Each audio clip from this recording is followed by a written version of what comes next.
Lucky Lindy from Lucky Lindy's Liquor and Libations coming at you from my bar. This is day number 3 of our 7-day series of love.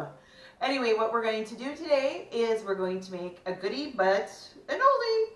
We're going to make a dirty martini. I had no idea that people didn't know how to make one, so we're going to do it.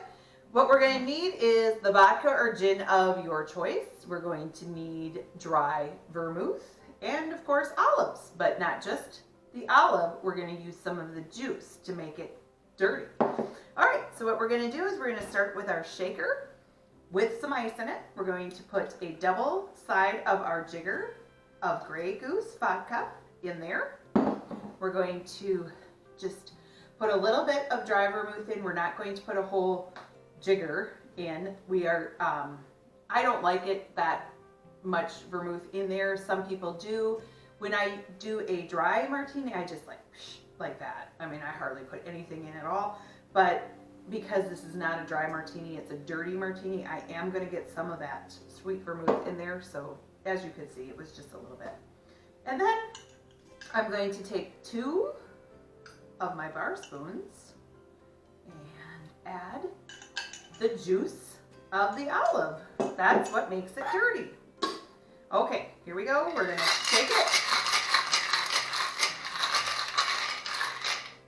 like we're James Bond. And then we're going to go ahead and strain it into our pretty martini glass. Oh my goodness, you guys, we're getting away with ourselves, aren't we? Oh well, what's a little mess among friends? And there we go. We're going to just go ahead and put the olive in. And as you can see, it has a little bit of a color, a little bit of olive color to it because that's the dirty part.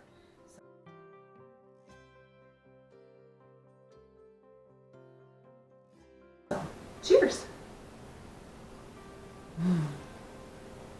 Should try it.